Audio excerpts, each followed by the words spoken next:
అది లేదు.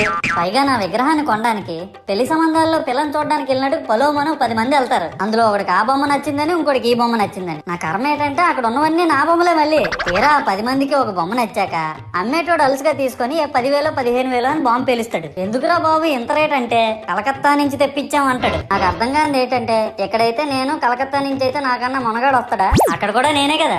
ఇలా నన్ను బజార్లో పెట్టి బేరం ఆడి నా మొహానికి ముసుగేసి వ్యాన్ ఎక్కిస్తారు. ఆ వ్యాన్ డ్రైవర్ గాడు నేనున్నానని కూడా చూడకుండా ఏదో ఆలోచించుకుంటూ డ్రైవ్ చేస్తా గతకల్లో గబ్బి గుబ్బి మని తించేసి నా కాల్లో చెయ్యి ఎరగొట్టేస్తాడు. ఈ విషయం చందాలు ఇచ్చిన చిన్నోళ్ళకి తెలిస్తే మళ్ళీ ఇరిగిపోయిన బొమ్మ పెట్టకూడదని ఏ బొమ్మ రాసి కవర్ చేసేస్తాడు. సరేలే జరిగిందేదో జరిగింది, నా భక్తులే కదా, కూల్ బ్రో అని చిల్లయ్యే లోపు నన్ను పందిర్లో పెట్టి ముసుగు తీసి నాకన్నా పొడుగుండే సౌండ్ బాక్సులు 2 నా చెవులు పక్కన పెట్టి డీజే గణేష్ బ్రో అని చెప్పి నా పాటలను కూని చేస్తారు. సరేలే పిల్లలు కదా, ఇప్పుడు కాకపోతే ఎప్పుడు ఎంజాయ్ చేస్తారు, కాసేపట్లో పూజ స్టార్ట్ చేస్తారని వెయిట్ చేస్తా ఉంటే ఆ 5 రూపాయల వ్రతకల్పన బుక్ చూస్తే